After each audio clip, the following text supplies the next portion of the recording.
In the vast expanse of the Star Wars galaxy, few figures illustrate the tragic descent from honor to horror as vividly as General Grievous. Before he became the fearsome cyborg commander whose very presence haunted the dreams of Jedi Knights, he was not a machine, not yet a collector of stolen lightsabers, and certainly not the echo of mechanical laughter reverberating through burning warships. He was Kimin Jai Shal, a proud warrior, a son of a proud people, fighting to ensure their survival. His metamorphosis from tribal warlord to the galaxy's most notorious Jedi hunter is a story woven across decades, a journey intersecting with the manipulations of Sith lords, the hubris of the Galactic Republic, and the fates of entire civilizations.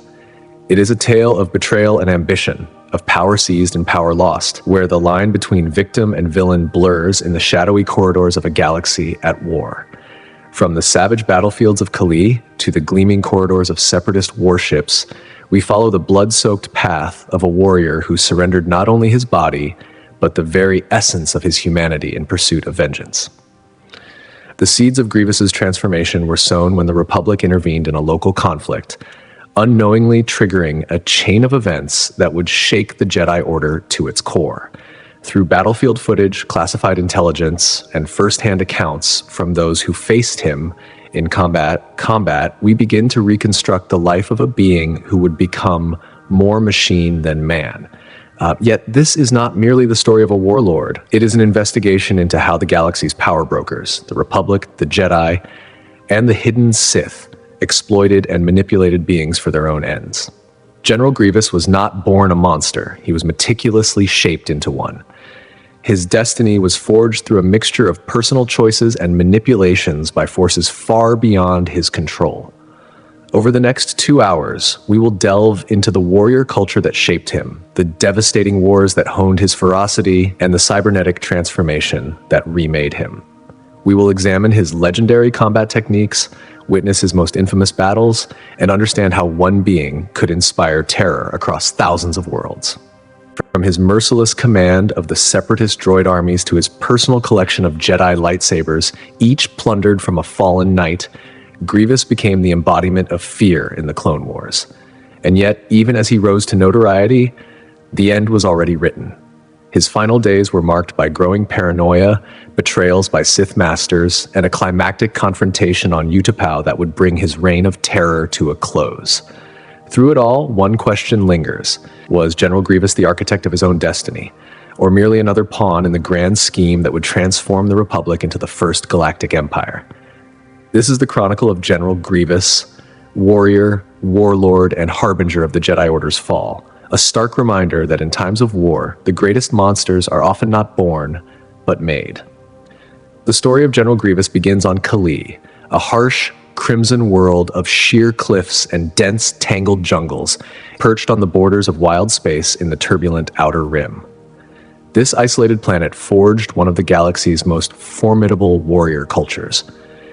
The Kalians, known as the Kalish, evolved as apex predators, their natural hunting skills intertwined with a sophisticated martial tradition that would one day produce a military commander feared across the stars. Their distinctive red skin, their practice of wearing masks carved from the bones of the deadliest creatures of their world, instilled fear long before Grievous donned his now infamous cybernetic visage. Into this martial society was born Kimin Jai Shal.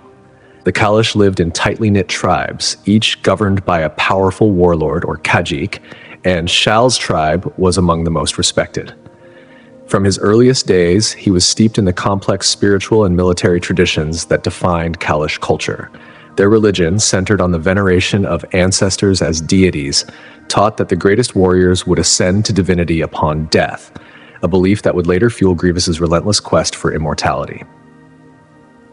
Kalish warriors trained from childhood, mastering the ancient combat arts of their people. Their weapons, rifles, spears, and viro swords were not merely tools of war.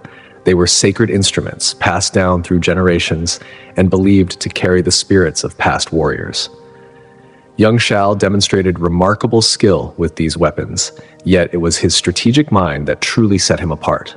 Even as a child, he could read the landscape like a military map, instinctively understanding how to turn Kali's treacherous terrain into a tactical advantage, a skill that would later define his approach to galactic warfare. Every hunt, every skirmish, and every duel shaped him, building a warrior of unmatched cunning and relentless ambition. But these early victories were only the beginning. What awaited Kim and Jai Shah was a galaxy full of treachery, manipulation, and opportunity. A galaxy that would see the rise of General Grievous, the living embodiment of the thin, terrifying line between hero and monster. And yet, despite the technological disparity, the Kalish met the Yamari threat with a ferocity born of centuries of survival in a world that tolerated no weakness. Their approach to war was never simply about firepower or numbers. It was an art, a philosophy interwoven with honor, discipline, and an unyielding sense of duty. Every engagement, every skirmish was a reflection of their culture, a test not just of strength, but of character. For the Kalish, defeat was only truly shameful if it came without honor, and victory, no matter how decisive, could feel hollow if it compromised the prince they held sacred. At the heart of this philosophy were the masks worn by Kalish warriors, each a living testament to the lineage and deeds of its wearer. Carved and painted with meticulous care, the masks were more than decorative armor. They were sacred symbols connecting the living to the spirits of ancestors and the great beasts whose deaths had secured the tribe's survival. Each pattern, each scar etched into the surface told a story of trials faced and battles won, a visual record of achievement meant to inspire as much as intimidate. Young warriors like Shal, tasked early with the perilous hunts of Mumu, gigantic semi-sentient reptilians whose intelligence rivaled some of the lesser sapient species, learned quickly that survival demanded more than courage. It required cunning, patience, and unwavering focus. Shal's extraordinary feat of bringing down a Mumu at an age when most warriors were still considered novices signaled to his people that he was destined for greatness. Life on Kaylee itself was as unforgiving as the creatures that inhabited it. Jagged mountains, dense forests, and vast deserts created a landscape where only the adaptable survived. Every river crossing and cliffside trek was a lesson in resilience. The harshness of the environment shaped Kalish society into a meritocracy where leadership was earned, not inherited, and strength was always measured in service to the tribe. A warrior was expected not only to wield a blade with precision, but also to safeguard the knowledge, traditions, and well-being of their people. It was this crucible of environment and culture that honed Shal's abilities and molded his character from childhood, preparing him for the responsibilities and the burdens that would later define his life. Education in Kalish society was deeply rooted in martial philosophy. Young warriors studied the campaigns of ancestors, learning not just the mechanics of battle, but the strategy, ethics, and lessons embedded in victories and defeats. They were trained to think critically, to anticipate moves of both prey and opponent, and to adapt the lessons of the past to the challenges of the present. Over generations, the Kalish had perfected tactics that combined intimate knowledge of their planet's terrain with the instinctive skill of seasoned hunters. These principles, once applied to survival on Kali, would one day influence the innovations of military minds in galaxy-spanning wars. Economically, the Kalish were subsistence-oriented, their communities sustained through hunting, farming, and the protection provided by their warriors. This duality of role reinforced a profound responsibility in young warriors like Shal. Every action, every hunt, carried consequences for the entire tribe. Survival was never merely personal, it was collective. This collective mindset instilled in him a deep sense of purpose, but also planted the seeds of vulnerability, as the weight of communal expectation could be exploited when the tribe faced existential threats.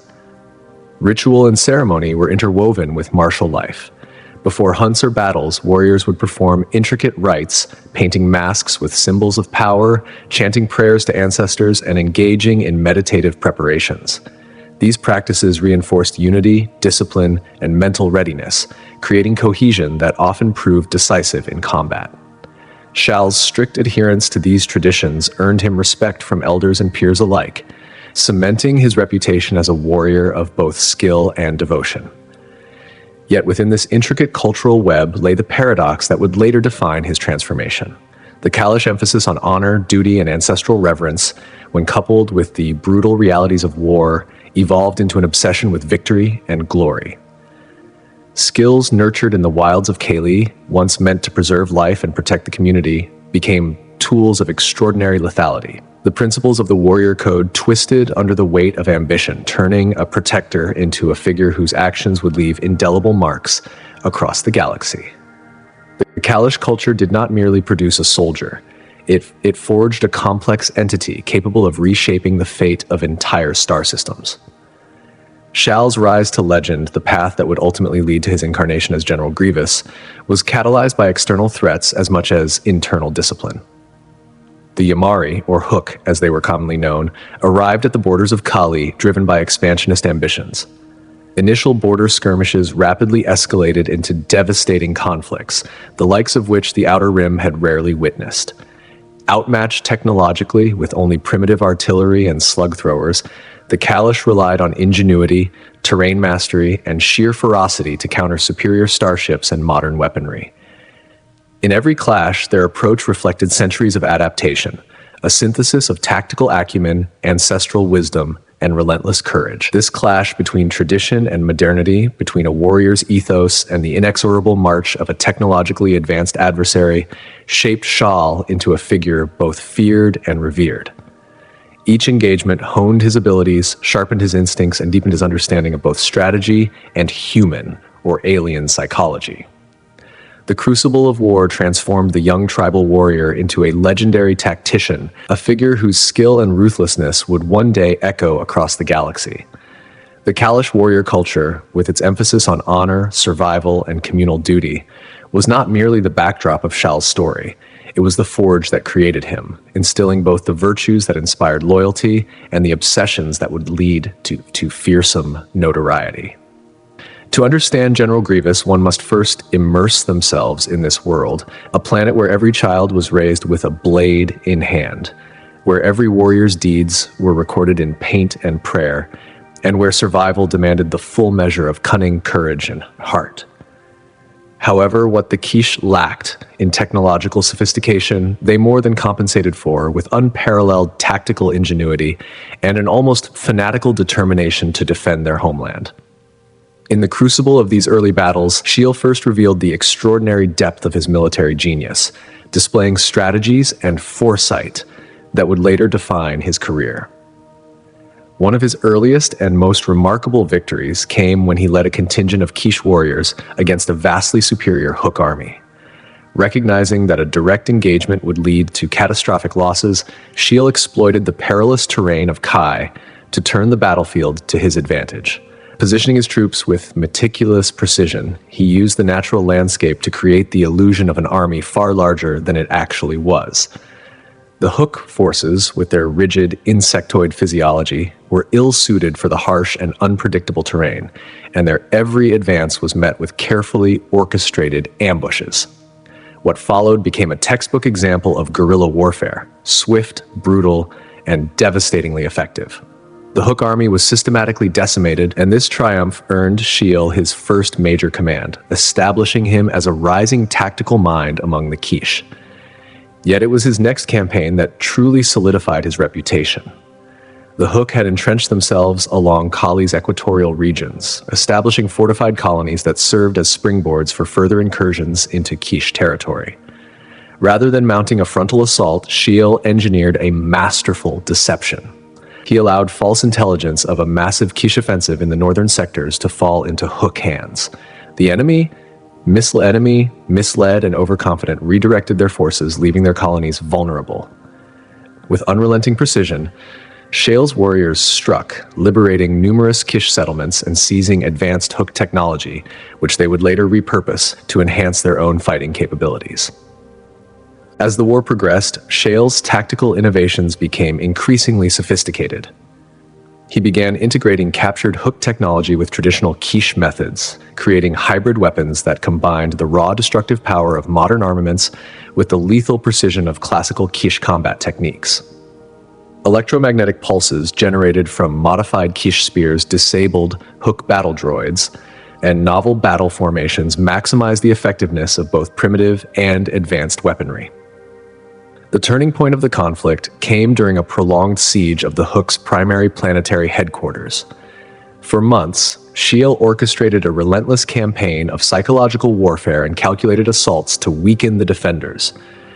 During this period, he meticulously trained elite units in the use of captured hook equipment, preparing them for the decisive strike. When the final assault came, it was a masterclass in tactical brilliance. The elite teams bypassed the main defenses entirely, striking directly at the heart of the hook command structure.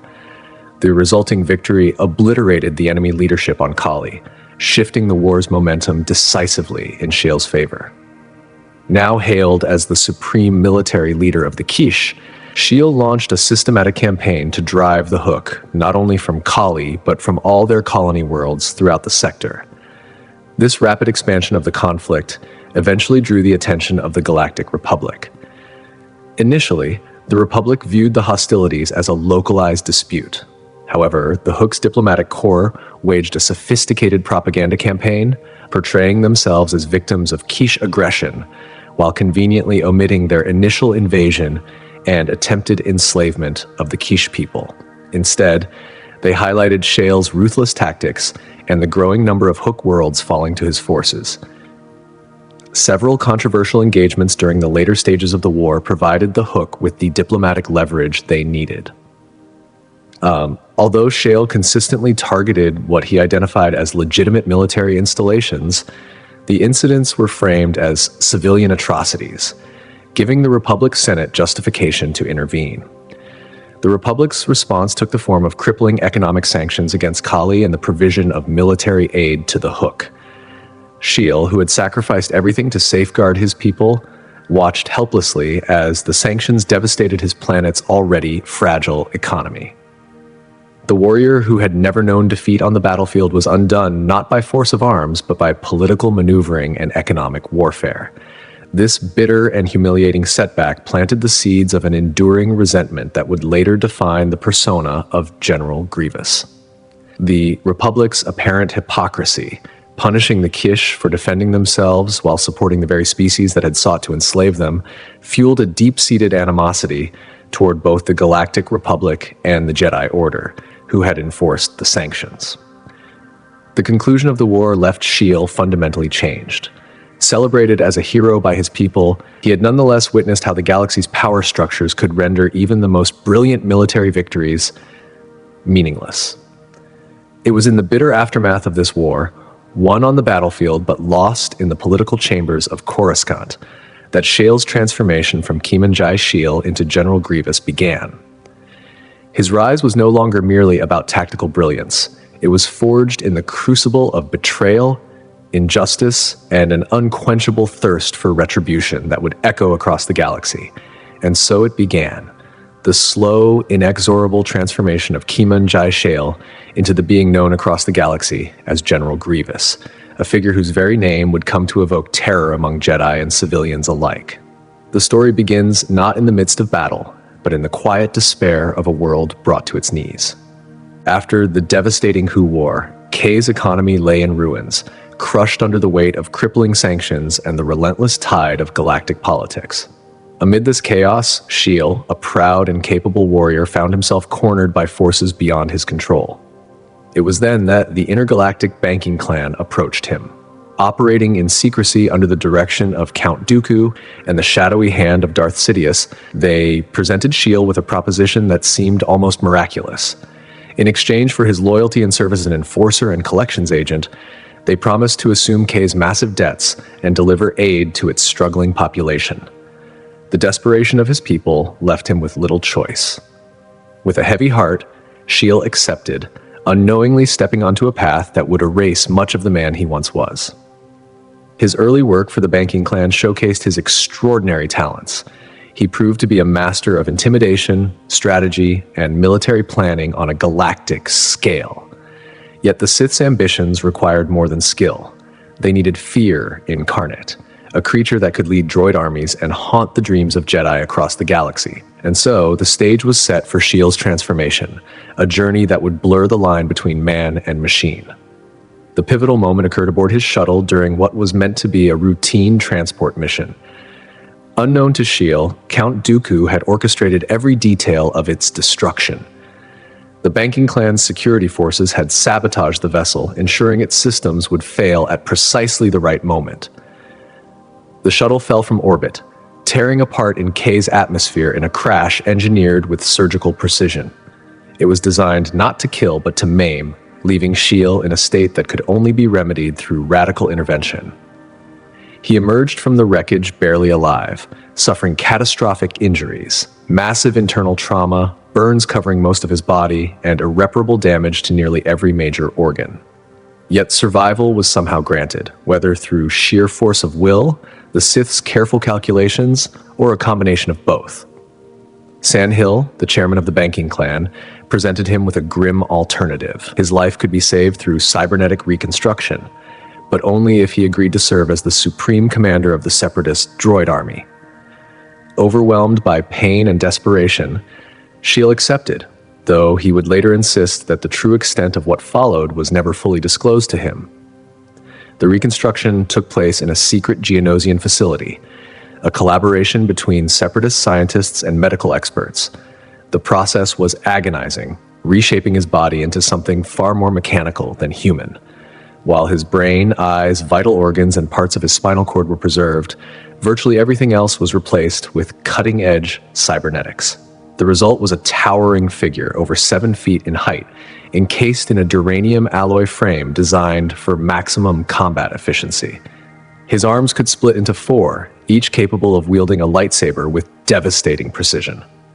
His mobility and balance were enhanced to superhuman levels, allowing him to fight in ways no organic warrior could match. Armor plating protected his internal organs, capable of withstanding direct blaster fire. But the physical transformation was only part of the story.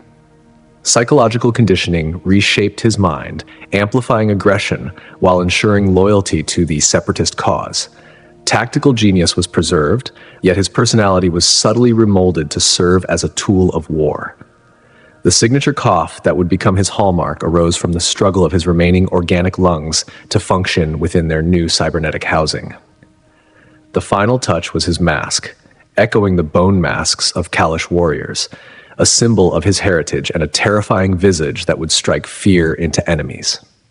His eyes were engineered to enhance his predatory instincts, capable of perceiving multiple light spectrums and zooming in on distant targets with lethal precision.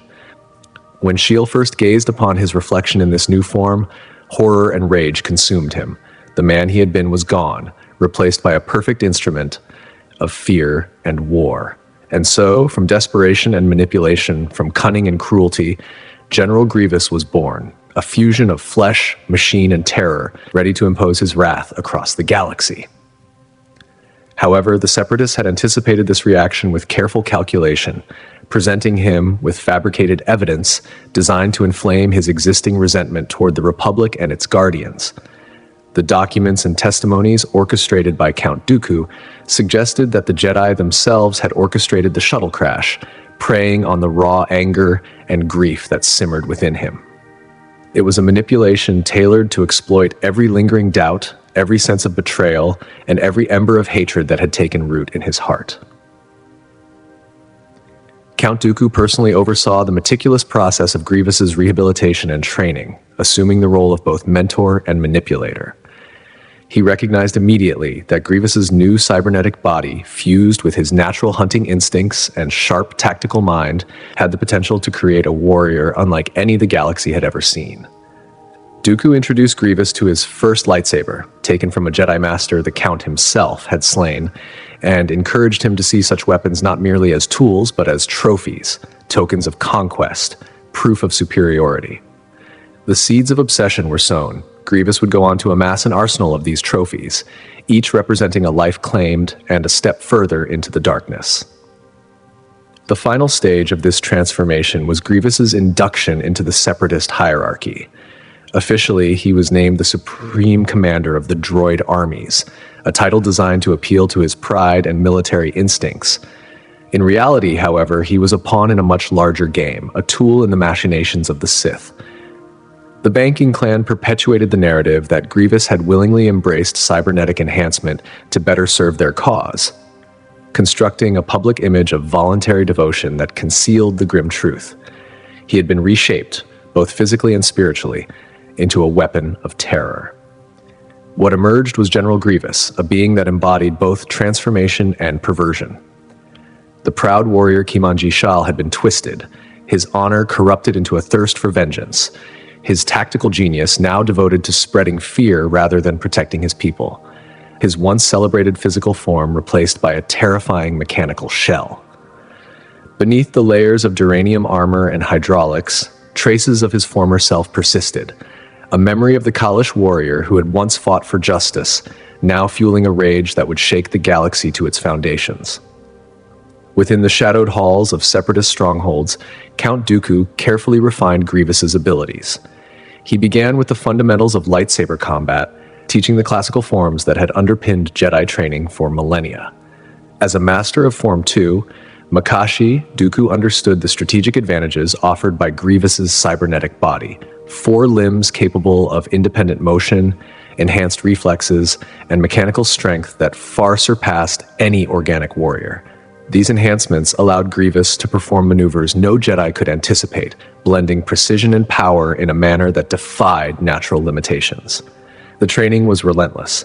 Dooku drilled him in every movement, ensuring perfect execution of each form, while administering harsh corrections whenever mistakes were made. This severity resonated with Grievous's own warrior heritage, where discipline was absolute and failure often deadly. Yet he excelled quickly, absorbing intricate techniques and synthesizing them with his innate combat instincts. His style became uniquely his own, a fusion of multiple lightsaber forms, the aggressive strikes of Form 5, the acrobatics of Form 4 Ataru, the defensive precision of Form 3 Soresu, and the dueling finesse of Form 2 Makashi. As the physical lessons continued, Dooku also molded Grievous's philosophy. He fed him carefully selected accounts of Jedi hypocrisy, of political compromises made at the expense of justice, emphasizing their role in enforcing Republic sanctions against his people. This psychological conditioning, often carried out during exhausting training drills, linked physical pain with moral outrage, embedding a deep-seated animosity toward the Jedi. Grievous's cybernetic enhancements required novel combat strategies. His speed and targeting systems allowed him to anticipate and counter movements with mechanical precision. He learned to spin, to strike from multiple angles, to create a moving wall of lightsaber blades, and to exploit every advantage his artificial body provided. Beyond pure skill, Dooku instructed him in psychological warfare, the cultivation of fear. Grievous incorporated his mechanical growls, his haunting laugh, and his towering presence into every battle, turning intimidation into a weapon as lethal as any blade. He was also trained to collect lightsabers, each one a symbol of conquest and psychological dominance. To Grievous, these trophies were both reminders of past victories and warnings to future foes, a tradition that honored his warrior roots while deepening his hatred for the Jedi. Despite his enhancements, Grievous retained remnants of his organic brain, which had to process the immense flow of information and coordinate his cybernetic systems. He was not Force-sensitive, yet he learned to predict how Jedi would employ the Force, anticipating tactics and countering with unparalleled efficiency. His studies extended to Jedi combat philosophy, temple strategies, and battlefield maneuvers, giving him the insight to exploit every weakness in a Jedi opponent. Dooku's mentorship also managed Grievous's ego. He nurtured the general's pride while ensuring loyalty to the Separatist command structure, a careful balance of flattery and control. Under this guidance, Grievous invented new techniques, spinning his wrists to generate overwhelming offense, using mechanical feet as weapons, and employing sudden arm splits to devastating effect. After months of rigorous training, Grievous emerged as something unprecedented in galactic history, a supreme commander, a warrior capable of wielding 4 lightsabers simultaneously with unmatched precision, a being whose mechanical body allowed him to outmatch even the most skilled Force users. Yet beneath the armor, somewhere in the remnants of his organic self, the embers of Kimanji Shal endured, his rage and cunning forever intertwined with the mechanical terror he had become, a nightmare that would haunt the Jedi Order throughout the Clone Wars. And so, the warrior who emerged from this grueling and relentless training would soon demonstrate a level of lethality that few could comprehend, capable of dispatching Jedi Masters in single combat with an efficiency that sent ripples of fear across the galaxy. His name alone became enough to make even the most seasoned knights hesitate, as if the very mention conjured visions of death before them. General Grievous's approach to warfare was unlike anything ever seen. It was not merely a set of tactics, but a singular, terrifying art form. He transformed the battlefield into a theater of fear, blending mechanical precision, predatory instinct, and psychological manipulation into a seamless symphony of destruction. At the heart of his combat style was the unprecedented ability to wield multiple lightsabers simultaneously. This was not merely a display of skill, but a transformation of identity, turning him from a military commander into a legend that haunted the dreams of Jedi across the stars. The very sight of his rotating limbs, each moving independently yet in perfect harmony, struck awe and terror into all who opposed him. His mechanical wrists, capable of spinning 360 degrees at lightning speed, created a whirl of searing plasma, an almost unbreakable blur that few could withstand. This whirlwind of energy served both to assault and defend, striking from multiple angles while simultaneously forming a near impenetrable barrier around him. Every lightsaber in Grievous's collection was a deliberate choice, far beyond a mere trophy. He carefully selected and maintained each weapon, often seeking those taken from skilled duelists, believing their inherent qualities surpassed mass-produced blades. His collection included weapons from fallen Jedi Masters, each serving as both a practical tool and a psychological weapon. Before combat, he often displayed these trophies, letting opponents recognize the weapons of their fallen comrades. This cruel ritual became a form of mental warfare, unsettling Jedi before any physical engagement began. Grievous's cybernetic body allowed him movements impossible for any organic warrior.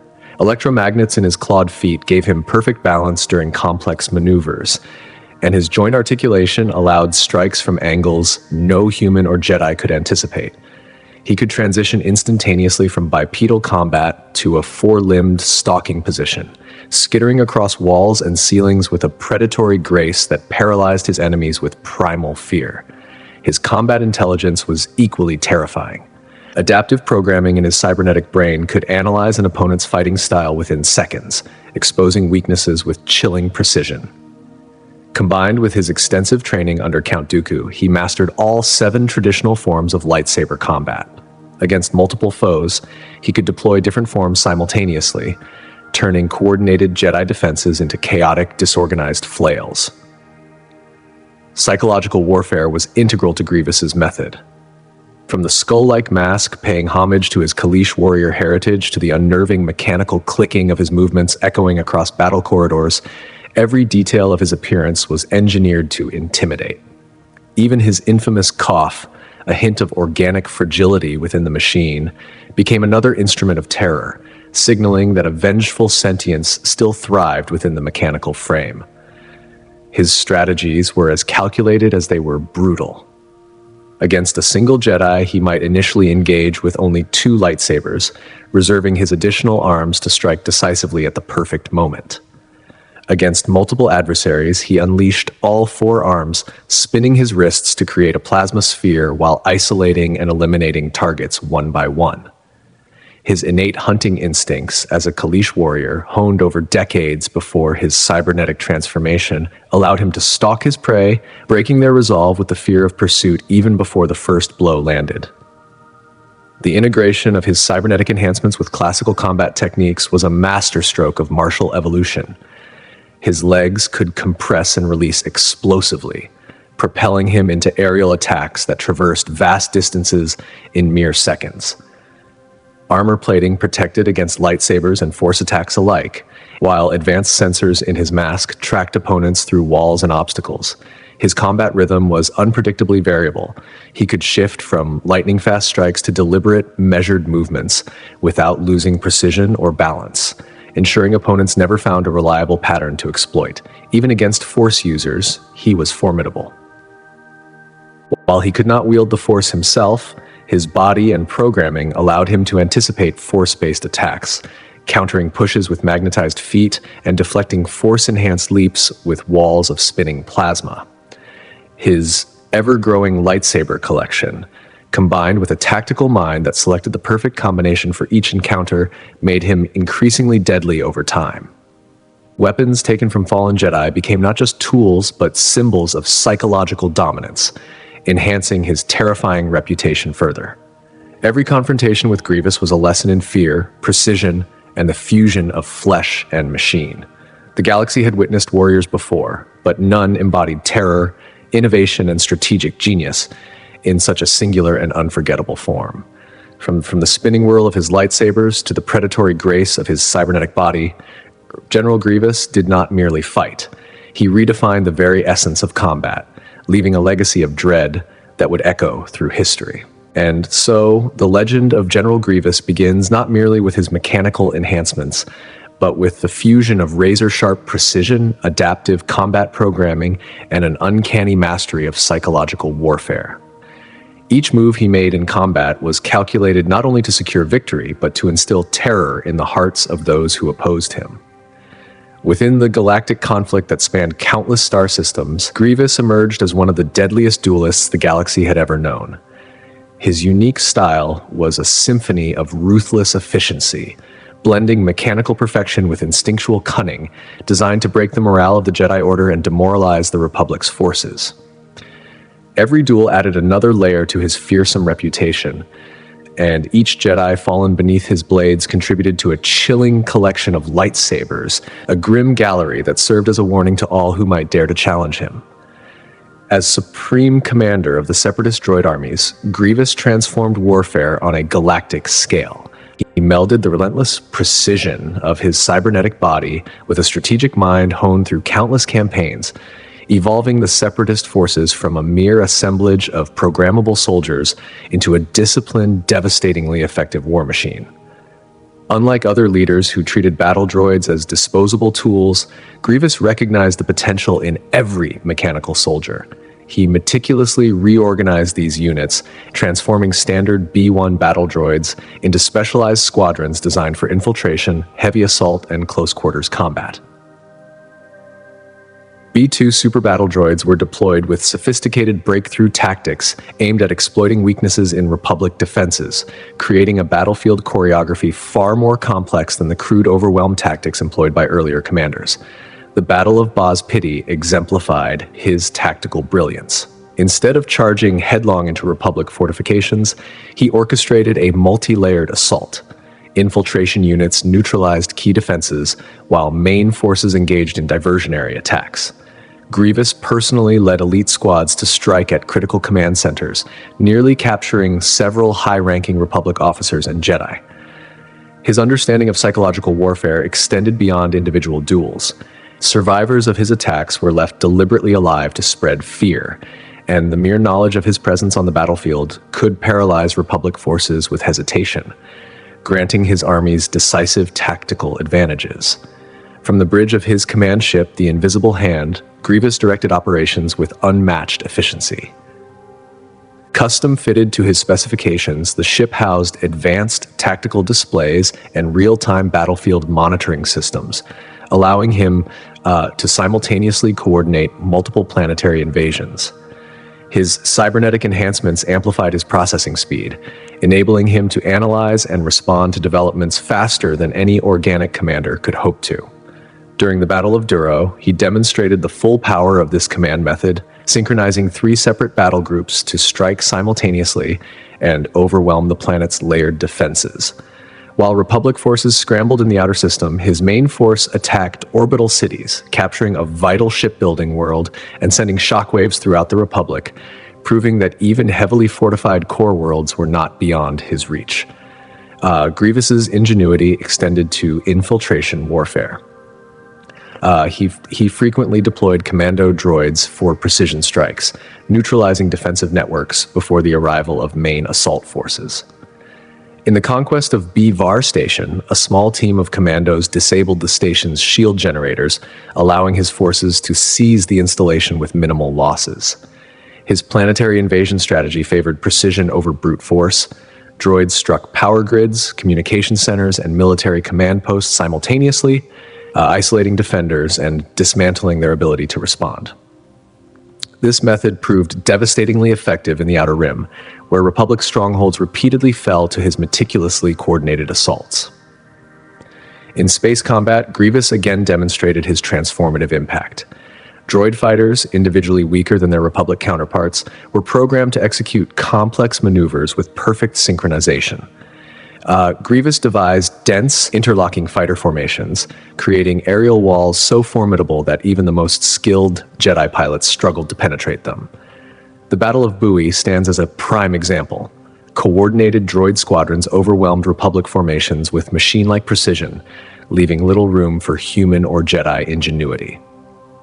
Beyond tactics, Grievous influenced the very evolution of the Separatist military machine. His battlefield experience informed the development of new droid models and weapon systems, ensuring that innovations were grounded in practical combat needs. He remained both a symbol of terror and a visionary strategist, whose impact on galactic warfare would reverberate for years. Each victory, each captured Jedi lightsaber, and each meticulously executed operation was not simply a testament to his skill, but a demonstration of a mind and machine operating in perfect, lethal harmony. Grievous was more than a general, more than a duelist. He was the embodiment of a new era of war, one where precision, terror, and strategy converged to create a force that few could withstand, and even fewer could anticipate. His legacy, written in fire, steel, and fear, reshaped the galaxy and set a standard for ruthlessness and ingenuity that would haunt the Republic for generations. However, Grievous's command style was far from universally admired within the corridors of the Separatist leadership. His unflinching willingness to expend vast numbers of droids as if they were expendable chess pieces drew sharp criticism from factions like the Trade Federation and other commercial entities, who saw each machine as a valuable asset rather than a disposable instrument of war. Complaints echoed through council chambers, with murmurs of dissent over the perceived waste of resources. Yet, regardless of these grievances, even his harshest critics could not dispute the results he achieved. Under Grievous's direction, Separatist forces accomplished victories that many military analysts had once deemed impossible, reshaping the very perception of what the Separatist army was capable of. The pinnacle of Grievous's strategic acumen came during the audacious invasion of Coruscant, the beating heart of the Republic. Coordinating thousands of warships and commanding millions of droids in a meticulously orchestrated strike against the planet's fortified defenses, he demonstrated an unprecedented ability to manage warfare on a scale that was almost unimaginable.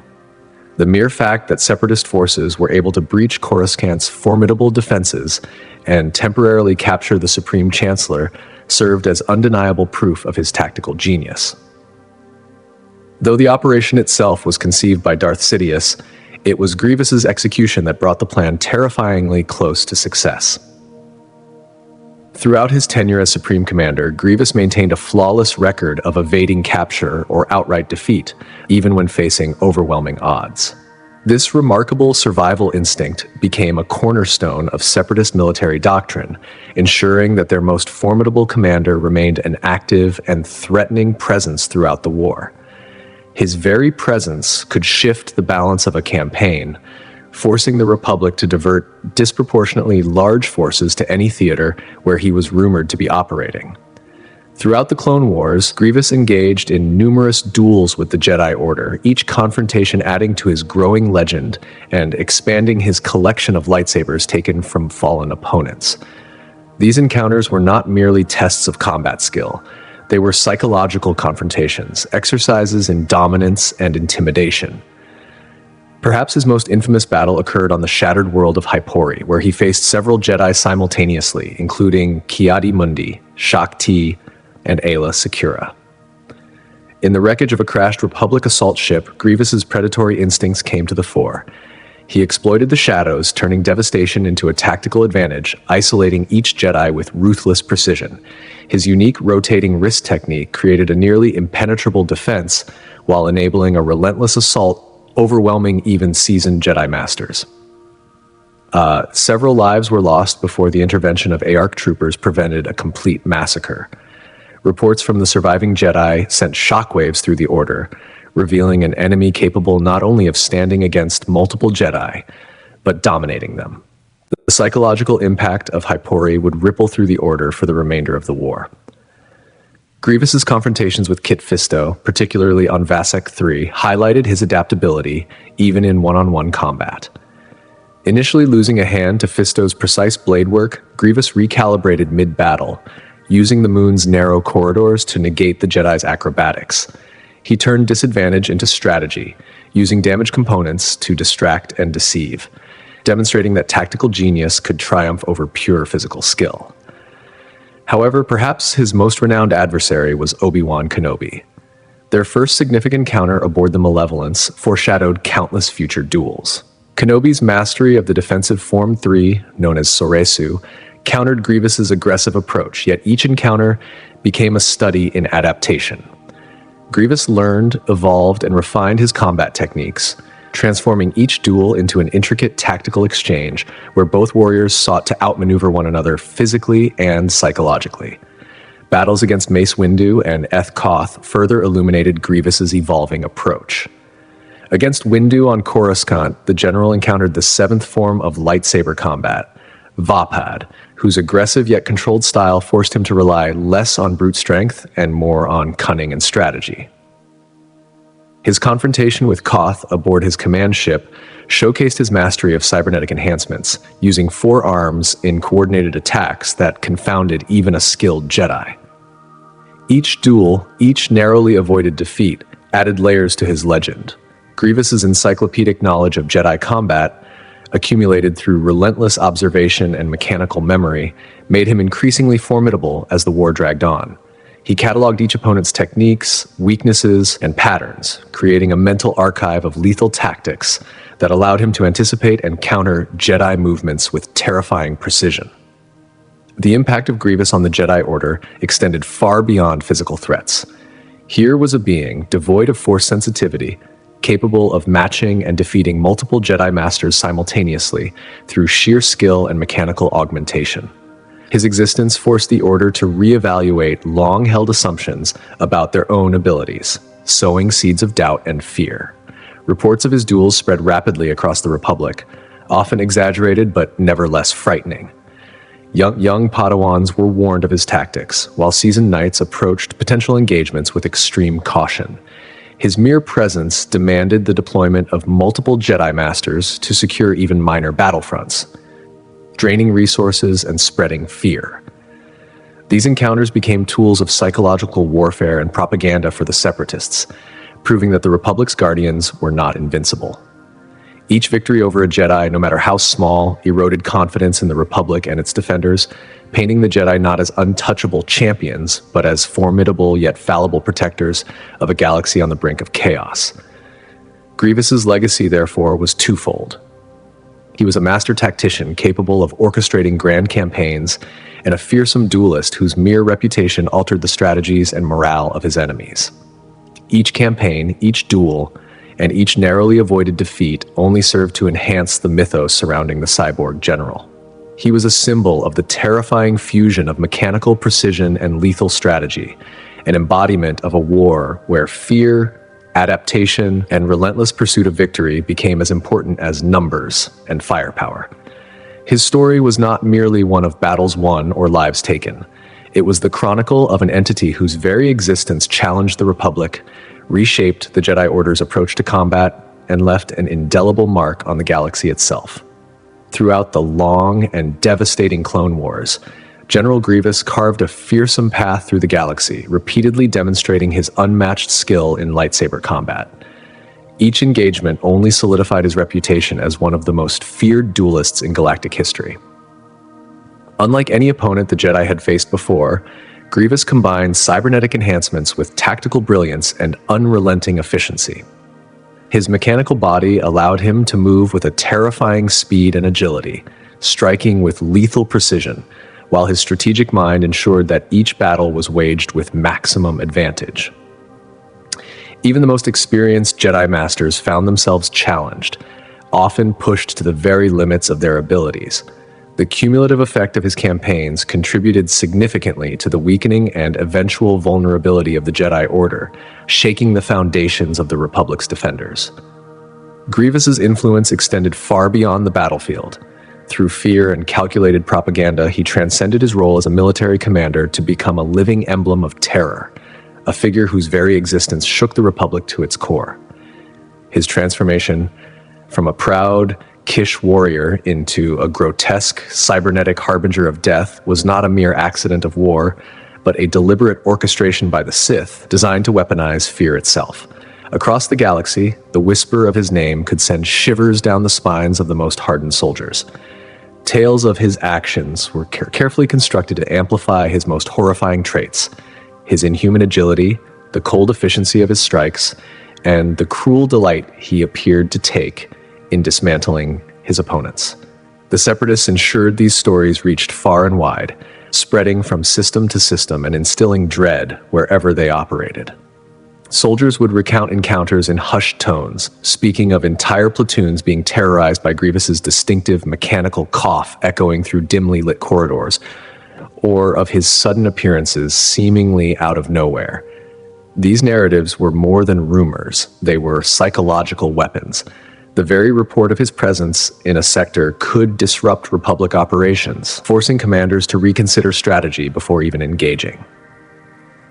Count Dooku and the Sith masterminds behind Grievous understood the power of fear as a tool in war, recognizing that a terrified enemy could often be as effective as any battalion. Every victory Grievous claimed, every Jedi lightsaber he collected, became a testament to his lethal capability. His image was carefully curated to serve different purposes for different audiences. Among the organic members of the Separatist Confederacy, he was a symbol of ultimate fusion, the precision of machines married to the cunning of organic life, embodying the righteousness of their cause. To the battle droids under his command, he assumed almost a sacred status, a hybrid being who mastered both logic and instinct. The Sith propaganda apparatus meticulously highlighted these facets, ensuring that to core world citizens, he appeared as an unstoppable monster, while to those in the Outer Rim, he was portrayed as a tragic hero, a warrior who had sacrificed his very humanity to confront the Republic's corruption. Grievous himself seemed acutely aware of his symbolic power. He often staged his attacks with theatrical flair, leaving survivors to recount tales that magnified his terrifying reputation. Each lightsaber he claimed was not just a trophy, but a potent emblem of Jedi vulnerability, a physical representation of the Republic's inability to protect its most sacred defenders. He would sometimes even broadcast his intentions ahead of assaults, knowing that the fear his voice alone could inspire might crumble morale before battle began. The psychological impact on the Jedi Order was profound. Young Padawans trembled at the thought of facing him, while even seasoned masters were forced to grapple with the unsettling reality that one of their most dangerous enemies wielded no connection to the Force. Grievous challenged the Order's core beliefs about the supremacy of Force-sensitive warriors and introduced a pervasive sense of uncertainty. In this way, his legacy was not only measured in bloodshed and battlefield victories, but in the shadow of fear and doubt he cast over the galaxy's defenders, a reminder that in war, terror could be as powerful a weapon as any lightsaber. And so the story of General Grievous emerges not just as a tale of war, but as a vivid case study in the power of perception and the manipulation of fear. Separatist propaganda, crafted with meticulous precision, seized upon the stark contrast between the Jedi and Grievous himself. Images proliferated across holoscreens and public broadcasts. The Jedi, serene, aloof, seemingly detached from the suffering of the galaxy, versus Grievous, a figure consumed by raw emotion and unrelenting ferocity on the battlefield. The implicit message could not have been clearer. While the Jedi claimed to protect the galaxy, they appeared distant from its struggles, untouched by the lives they vowed to defend. Grievous, by contrast, had sacrificed nearly everything, including his own flesh and humanity, in pursuit of his cause. This narrative resonated with audiences far beyond the core worlds. In the Outer Rim, where skepticism of Jedi authority already ran high, the propaganda took on an almost magnetic power. Here, ordinary beings, traders, miners, and colonists, found in Grievous a figure who reflected their own frustrations, a warrior willing to embrace sacrifice for a tangible vision. His presence sent a clear message to the Separatist Council itself. Towering over the affluent and influential members of the Confederacy, Grievous became a living reminder that true authority was not measured in wealth or political maneuvering, but in the command of military might.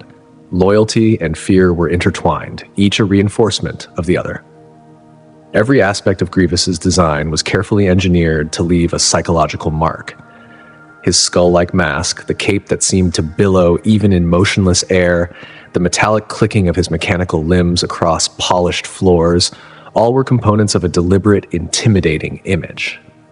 The banking clan and other separatist propagandists nurtured a narrative portraying his cybernetic transformation as a voluntary, heroic choice rather than a tragic victimization. Grievous, in this context, became the embodiment of the war itself, the mechanization of life, the erosion of personal autonomy, and the painful cost of political conflict.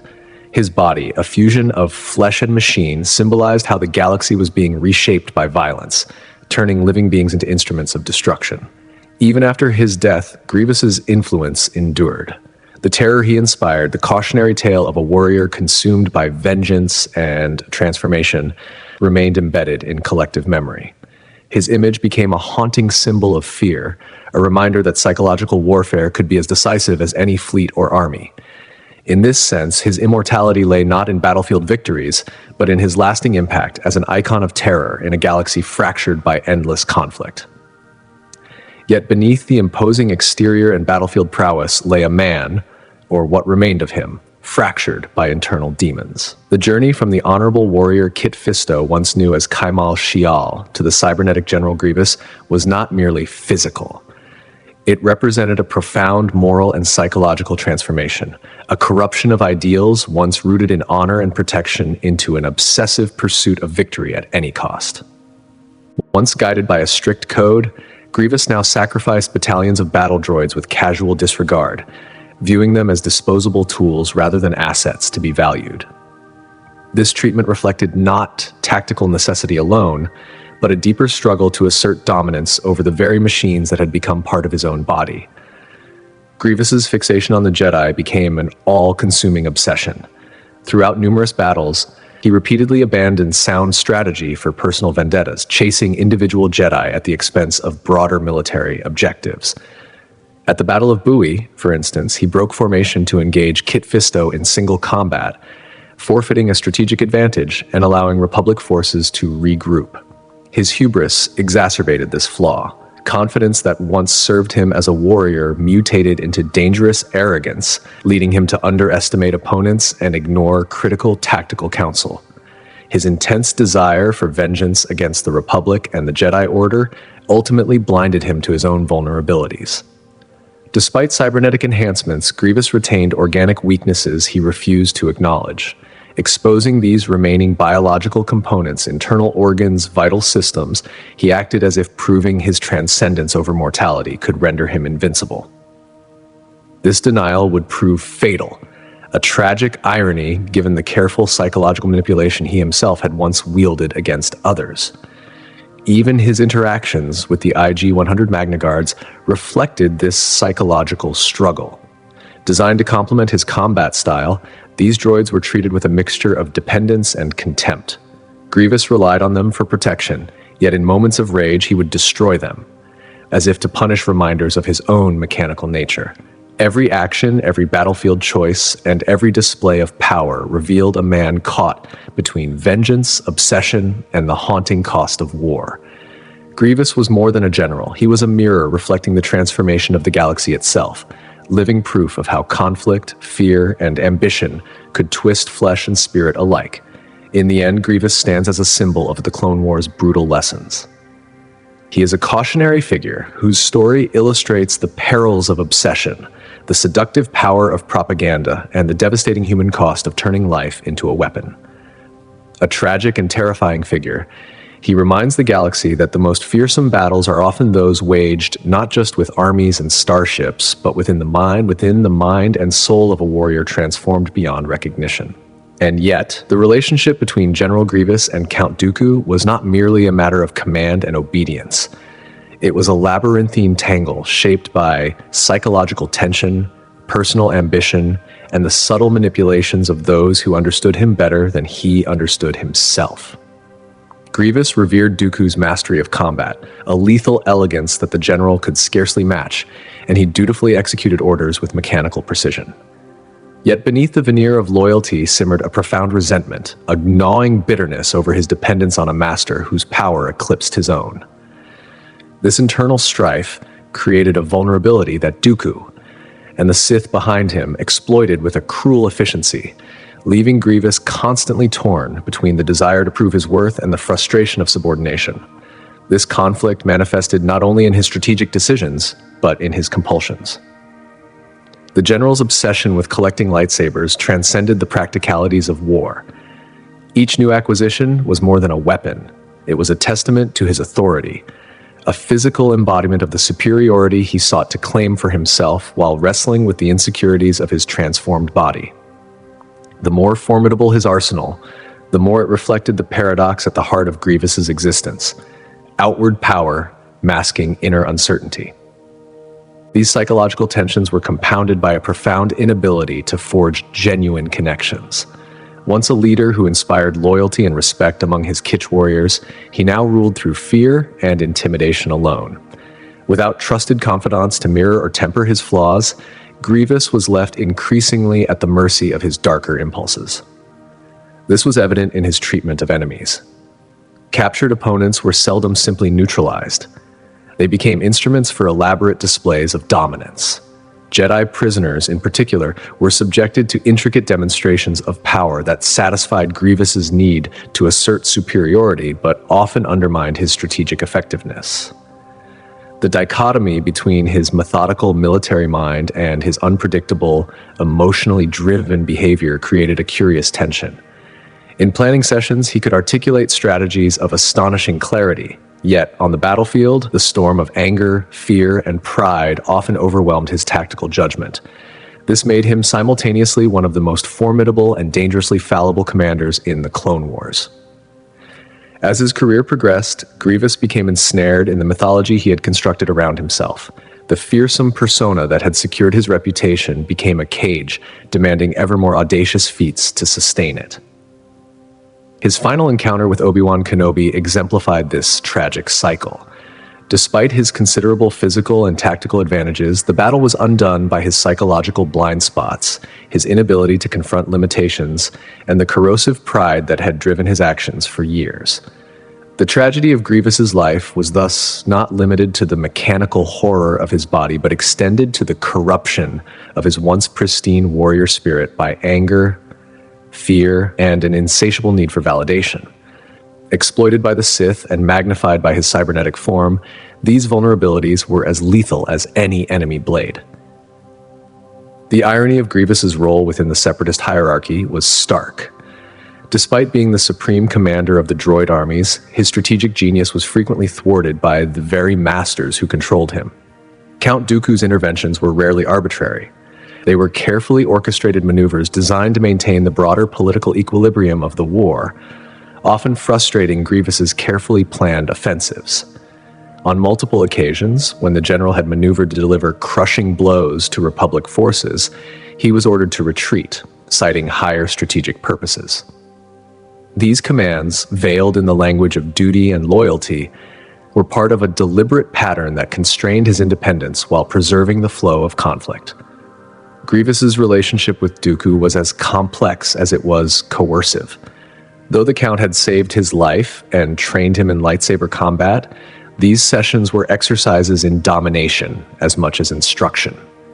Dooku demonstrated abilities that Grievous could never hope to attain, reinforcing his subordinate position, yet he balanced these lessons with calculated praise, ensuring the general's loyalty and stoking the fires of revenge against the Jedi. Meanwhile, the shadow of Darth Sidious loomed over the Separatist movement, a presence rarely felt directly, yet always influencing operations in ways Grievous began to perceive. Many campaigns seemed designed not for military victory but for spreading terror, creating strategic contradictions that heightened his suspicions and frustration. Despite these constraints, Grievous attempted to assert agency within his circumscribed role. Though dependent on separatist resources to maintain his cybernetic body, he increasingly sought tactical maneuvers that allowed for some degree of autonomy, carefully balancing the appearance of allegiance with subtle acts of self-determination. This tension between loyalty and rebellion, power and dependence, fear and ambition, defined both the general's military career and the tragic contours of his psyche. It was a life and a legacy in which brilliance was constantly shadowed by inner turmoil, and where every act of triumph contained the seeds of inevitable downfall. And so it began the Battle of Coruscant, a moment that would crystallize the tangled web of manipulation and ambition surrounding General Grievous. At first glance, the massive assault on the heart of the Republic seemed nothing less than a daring military maneuver, a bold strike meant to shatter the Republic's defenses. Yet, beneath the surface, the logic of Grievous's orders appeared warped, almost nonsensical. He was tasked with kidnapping Chancellor Palpatine, a feat of audacious precision, while simultaneously commanding an attack whose design seemed deliberately set to fail on a grand scale. The operation did not appear aimed at conventional victory. Rather, it seemed engineered to probe the Republic, to test responses, to measure weaknesses, and to feed the insatiable curiosity of those who pulled the strings from the shadows. The tragedy of Grievous's position was profound. His growing awareness that he was a pawn, a tool in a larger scheme, did little to free him from its constraints. His cybernetic body, while granting him fearsome speed, strength, and resilience, tethered him to the Separatists. Specialized parts, maintenance, and repairs were privileges he could not access independently. The Sith had cleverly fashioned a leash of dependence. His immense capabilities were inseparable from the very masters who manipulated him, ensuring that full rebellion was impossible. Every surge of autonomy was limited, every plan constrained by necessity, every action filtered through invisible chains of obligation. In the final months of the Clone Wars, the weight of this control became unmistakable. Grievous's behavior revealed mounting frustration and barely restrained rage, yet he remained within the confines established by his Sith superiors. Tactical brilliance and daring assaults were tempered by the unseen hand of Dooku, restraining him just enough to prevent decisive victory. His strategies often reflected an internal tug-of-war, aggressive enough to maintain his terrifying reputation, yet perpetually one step short of their full potential. The cruel irony lay in the fact that his pursuit of power, the very ambition that had driven him to accept Dooku's offer, became the instrument of his own bondage. Authority within the Separatist ranks, an apparent elevation to supreme command, merely cemented his ties to the Sith, binding him ever tighter to their grand design. Grievous found himself in a constant struggle, caught between instinct and imposed obedience. Every attempt to execute effective military strategy collided with directives meant to maintain stalemate, rather than achieve real victory. His physical dependence on Separatist technology meant that recognition of these contradictions could never translate into true rebellion. The psychological strain of this manipulation became evident in his actions: brilliant strikes, followed by reluctant retreats, decisive maneuvers undermined by superiors' countermanding orders, a cycle of frustrated initiative that advanced the Sith's larger, hidden objectives. Ultimately, Grievous's tale is a study in the sinister sophistication of manipulation. A warrior of unparalleled skill and ferocity, he was molded into a weapon, a pawn whose own ambitions were leveraged against him. The veneer of authority masked a grim truth. He was expendable, a critical yet controllable instrument in a larger plan designed to obliterate the Republic and the Jedi Order. His tragedy lay not in defeat, but in the exquisite completeness of his ensnarement. His thirst for vengeance and power, the very forces that had propelled him forward, became the chains that ensured his obedience, even as he became ever more aware of the cage in which he was trapped. The drama of Utapau further illustrates this tension. The wind whistled through vast sinkholes as General Grievous's landing craft descended toward the 10th level of Poe City, a platform chosen for its defensibility. Here, in this vertical metropolis carved into the depths of a massive sinkhole, a decisive confrontation was about to unfold. Grievous arrived, flanked by his elite Magna Guard escorts, their electrostaffs casting vivid purple reflections on the ancient stone walls, turning the city into a tableau of imminent violence. Poe City's unique architecture provided the general with what he considered a near impenetrable fortress. The Separatist presence had been established through tense negotiations with the local administrator, Ton Madden, conducted under considerable duress. Grievous's tactical genius was evident in the careful deployment of his forces.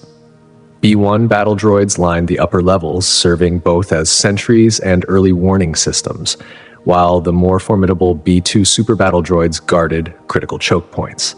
Tri-fighters prowled the expansive sinkhole perimeter, adding a lethal layer to the city's defenses. Grievous had effectively transformed Poe City into a vast killbox, a lethal stage for a deadly performance. What he could not anticipate, however, was the betrayal of expectation. Intelligence gathered by Administrator Madden reached the Jedi Council, signaling the arrival of Obi-Wan Kenobi atop his loyal Varactial mount, Boga.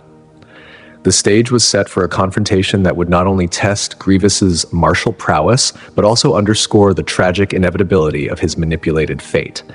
Every advantage he had painstakingly constructed would be challenged, revealing once more how, despite appearances, the general was never truly in command of his own destiny. Grievous's story is not merely one of military engagements or battles won and lost. It is the portrait of a warrior ensnared by his own ambitions, ensnared by the brilliance and cruelty of those who wielded him. It is a story of power twisted into subjugation, of independence surrendered under the guise of authority, and of an indomitable force constrained by invisible chains, a master of war yet ultimately mastered by the very architects of his ascent.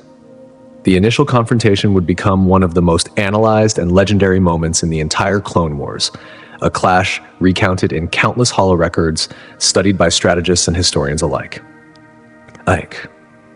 Hello there, Kenobi's iconic greeting rang out, delivered with his trademark calm authority and subtle swagger, signaling the start of what would escalate into the final decisive battle of General Grievous. The droid commander's reaction was immediate and equally unforgettable. With a flick of his hand, he ordered his Magna Guards to stand down, his voice dripping with arrogance. "You fool, I've been trained in your Jedi arts by Count Dooku himself." These words, steeped in bravado, would resonate as some of the last spoken by the Supreme Commander of the Separatist droid armies. What unfolded next was a breathtaking exhibition of combat skill, the kind that earned Grievous his reputation as one of the most feared warriors in the galaxy. He advanced on Kenobi, his mechanical arms splitting and unfolding to reveal 4 independent limbs, each brandishing a lightsaber he had claimed from the Jedi he had previously defeated. These trophies, remnants of countless prior encounters, became instruments of a deadly display, designed to assert his dominance in what he envisioned as his ultimate triumph. The duel itself was a rare convergence of both Jedi and Separatist martial philosophy. Grievous's body, augmented with cybernetic enhancements, allowed him to generate what could only be described as a literal storm of blades, his arms spinning in a whirlwind of lethal precision. Kenobi, pressed into a defensive stance, relied heavily on his mastery of Sisu, the third form of lightsaber combat, a technique emphasizing adaptability and countermaneuvering. Grievous's attack patterns betrayed careful study. He struck at specific openings, anticipating weaknesses in Kenobi's Sasu sequences, yet the Jedi Master's years of experience proved a decisive counter. Early in the engagement, Kenobi's blade found its mark, severing one of Grievous's mechanical hands. This moment temporarily disrupted the general's offensive onslaught, forcing him to rapidly rethink his strategy. He adapted with terrifying ingenuity, incorporating aggressive climbing techniques and vertical maneuvers that exploited the enhanced capabilities of his cybernetic frame. The battle surged upward through Power City's towering infrastructure, both combatants displaying extraordinary acrobatics, leaping and spinning across platforms with lethal precision. The confrontation reached its climax on a concealed landing platform, where Grievous's personal starfighter lay docked. Here, the general's fighting became increasingly frenzied and unpredictable. Traditional lightsaber forms were abandoned in favor of sheer physicality. His mechanical legs became weapons in their own right, delivering crushing blows and leveraging terrain inaccessible to organic opponents. For a brief time, the duel seemed evenly matched. Each tested the other's limits. Grievous's unconventional attacks assailed Kenobi's defenses, while the Jedi's meticulous technique repeatedly thwarted the General's attempts to dominate the fight. Their battle carried across levels, platforms, and precarious structures, each combatant seeking to exploit the environment to gain even the slightest advantage. Yet, in the final moments, the very enhancements that had made Grievous a nearly unstoppable force revealed their weakness. His reinforced cybernetic chassis, capable of enduring direct lightsaber strikes, could not protect the few remaining organic components that sustained his life and tactical thinking. Drawing upon his resourcefulness and battlefield ingenuity, Kenobi pried open the protective plates covering Grievous's vital biological organs, exposing the General's core vulnerability. The decisive strike did not come from Kenobi's lightsaber. Instead, he employed a more pragmatic tool, a blaster appropriated during the battle. With unerring precision, he fired multiple shots into the exposed organic heart of the cyborg warrior. The devastating outcome was swift and absolute. The cybernetic shell that had inspired terror throughout the galaxy now served as a tomb, its formidable defenses rendered meaningless in the face of the exposed organic core. The Battle of Utapau marked the definitive end of General Grievous's reign of terror. His final duel showcased both his extraordinary capabilities and the ultimate limitations of his cybernetic form. Despite his fearsome reputation, mechanical enhancements, and tactical genius, he was undone by the fragility of the biological remnants he sought to preserve. It was a poetic conclusion, emblematic of a being suspended between two worlds, the mechanical and the organic, the legendary warrior he had once been, and the cybernetic construct he had become. Grievous's legacy would endure not only as a cautionary tale of hubris and the limits of augmentation, but also as a testament to the deadly brilliance of one of the galaxy's most formidable adversaries. And in the decades that followed the tumultuous Clone Wars, the shadow of General Grievous stretched across the galaxy like waves radiating from a stone thrown into a darkened pool, leaving traces that would ripple through military, technological, and cultural spheres for generations. His influence was not confined to the battlefield alone. It seeped into every corner of galactic life, shaping the evolution of warfare, instilling fear, and leaving an indelible imprint on the collective memory of countless civilizations forever scarred by conflict. The Jedi Order, once revered as near-invincible guardians of peace, bore the brunt of his wrath. Grievous's systematic campaign against Force-sensitive individuals was both precise and relentless. With his droid armies and unmatched strategic cunning, he decimated the ranks of the Jedi long before the infamous execution of Order 66. Even the most powerful of Force users could not withstand his combination of superior technology and battlefield acumen. The perception of Jedi invulnerability, a cornerstone of galactic belief, was shattered, leaving the survivors to grapple with the chilling reality of their mortality. The psychological aftermath was profound. In the dark times that followed, tales persisted among the remaining Jedi of Grievous as a spectral presence, haunting their memories. He became more than a personal threat. He became a symbol of vulnerability in a galaxy increasingly hostile to those who had once held power. Grievous's impact extended far beyond the immediate devastation he caused. His innovations in coordinating large-scale droid armies would inform the emerging Imperial war machine for decades. The precision timing of multi-pronged assaults, the strategic use of overwhelming force at critical junctures, and the deliberate application of terror as a psychological weapon all became essential lessons in Imperial military doctrine. While the Empire never openly acknowledged any debt to a former Separatist commander, those who studied his campaigns closely absorbed invaluable insights. His victories taught the importance of unpredictability and psychological manipulation, while his failures, often driven by personal vendettas or pride, served as cautionary tales about the vulnerabilities of even the most brilliant commanders. In the realm of technology, Grievous's transformation into a cybernetic war machine pushed the boundaries of what was thought possible in human-machine integration. Though the full details of his enhancements remained highly classified, the principles derived from his reconstruction advanced prosthetics and cybernetic augmentation research across the galaxy. His body fused organic decision-making with mechanical precision, demonstrating the potential for human-machine synergy while also sparking intense ethical debates.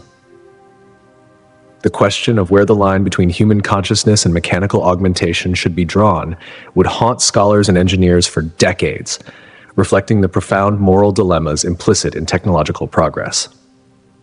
Culturally, Grievous's legacy varied wildly depending on perspective. On worlds ravaged by his campaigns, he became a figure of terror, a cautionary tale of the horrors of war. In other systems, particularly his homeworld of Kali, narratives emerged portraying him as a tragic hero, a fierce warrior resisting the overreach of the Republic. His story intertwined with traditional Kalish warrior legends, simultaneously a source of pride and a grim warning. Historians, initially inclined to portray him solely as a ruthless enforcer, gradually uncovered a more nuanced portrait, a gifted military mind manipulated by greater powers, caught in the currents of a galaxy at war. Grievous's impact on military architecture was equally enduring. His ability to penetrate fortified positions forced widespread reevaluation of security measures and defensive planning, influencing the design of installations and strategies for decades. Beyond official military channels, his tactics became points of study for criminal organizations in the underworld, who adapted his methods of intimidation and strategic deployment for their own operations. Though none could match his full combination of genius and technological advantage, his shadow influenced all who sought power through conflict.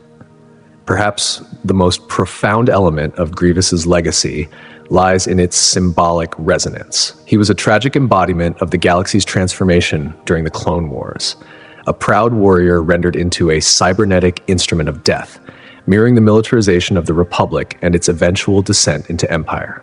His life story highlighted the Sith's ability to manipulate powerful individuals for their ends, often without the subjects ever understanding their role in the grander design. Grievous became an enduring reminder of the costs of power, the fragility of identity, and the question of how much of one's humanity can be sacrificed before it is lost forever. Even decades later, the echoes of campaigns continued to inform both military and technological thought. Imperial strategists noted the striking parallels between his coordinated attacks and their own operations, and cybernetic researchers drew from his example both caution and inspiration. In memory, he transcended the role of a general or a warrior. Grievous came to symbolize the transformative, often destructive forces at work during the galaxy's most violent era. He remains one of the most fascinating and complex figures of his time, a being whose legacy was as multifaceted as the galaxy-shaping war that created him, an eternal testament to the intertwined costs of ambition, power, and mechanized warfare.